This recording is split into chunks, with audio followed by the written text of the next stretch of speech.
And focus. Like my hair? Just pull it back. It's okay, right? Namaskaram, my dear friends. I am back again. I have a new camera lens. It's not really new. I have stored it in my boxes and now I'm gonna give it a try again. Haha. So today I'm gonna talk to you guys about the things that I notice when I don't do my sadhana right. The effects of not doing sadhana right. Because my last video about 33 years of age, there's really a lot of changes going on in my life right now. And I feel like the pace is going fast and I feel like I have to catch up. And every aspect in my life needs to catch up, meaning there are things that I have to do faster. And it's sad to say, including sadhana, because my time management skills is also trying to catch up. So bear with me. So what do I mean when I say I don't do my sadhana right? So what I mean is, when I do my sadhana, I tend to rush, because if I wake up at a certain time, I need to finish at a certain time. So I kind of instead of feel the sadhana, I focus on the counting, the breathing. And sometimes when I get distracted, then it just goes on counting rather than more of a focus effect. I'm not sure if that makes sense. But technically, yes, the feeling of having to rush my sadhana. And when I tend to rush my sadhana, I realize too, I make mistakes in the counting, the breathing. Instead of just doing 9, it goes up to 12. Instead of going to 15, it goes to 17. Instead of doing just 3 cycles, I do 5. So yes, sometimes my counting is off because I rush my sadhana. And because I've been doing sadhana for over 2 years now, some part of it is just innately embedded in me that I know what to do. But when I rush it, especially doing shunyaka and kumbhaka, or the other way around, kumbhaka and shunyaka, where I do it too fast, these are the things that I think I'm not doing quite well in my sadhana. So what I noticed when I don't do my sadhana properly, I really feel like I'm not so invincible. I'm not as invincible as I used to be when I actually take time to do my sadhana and feel everything about it. Yeah, it just feels like something's off. There are some things that I knew I would have caught, but I did not. Or things that I would have thought about, but I did not think about.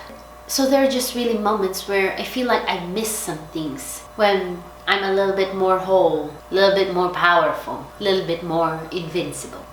Another thing I've noticed is my compulsions. Okay, let me tell you the difference though, because there's really a lot of compulsions in my life that I have gotten rid of. The compulsions that I know are compulsions, like the conscious compulsions, a lot of them I've gotten rid of. But the unconscious compulsions, when I don't do my sadhana right, I feel like my unconscious compulsions rule over me. So what is unconscious compulsions? Scrolling through my phone. Or not being too disciplined in following my schedule or my to-do list. Lounging around when I know I have things to do because, I like lounging around. So yes, when I don't do my sadhana right, it also seems like I don't have a very strong north pointing compass, kind of wiggles. Is that the word? Wiggle, goes left and right instead of points straight to north. That's how I feel when I don't do my sadhana right. Another thing I've noticed is my level of joy. Usually when I feel my sadhana and I go start my day, usually my joy level is at least a 7, could go up to 9 or a 10, which is great, awesome. But when I have to rush my sadhana and some of my counts are off, and my shunyaka and kumbhaka are not the way I want them to be, I feel like sometimes my joy level goes down to a 5. 5 is not bad though. Because I really believe there are some people who have less than 5, maybe at a 2 or a 1 or a 0. Sad to say. This is not a means for comparison. But if I can have my joy level at a 7 or a 10, why would I settle for a 5? But I really notice it though. Sometimes I dread having to go to work. But it's okay. Because after all of this though, realizing that when I don't do my sadhana right, there are consequences, I have also realized how sadhana can be so forgiving. What do I mean by that? If I say today I don't do my sadhana right and I feel the effects, well, usually if I don't do my sadhana right for a couple of days, more than definitely 2 or 3 days, is when I feel the effects of not doing sadhana right. But when I notice it and I do my sadhana properly again, then I can feel it again, like it goes back to normal, where I reach heightened levels of joy. I feel invincible, and I feel like I have a direction where the north pointing arrow is actually very, very strong. But here's what I can say, I think. No, really. Even if there are days where sadhana is not on point, where your sadhana is not necessarily where you want it to be, I never stop. Like, I would never stop doing sadhana, even if it's not the best, because I have a lot of faith in my sadhana, of what it has done for me.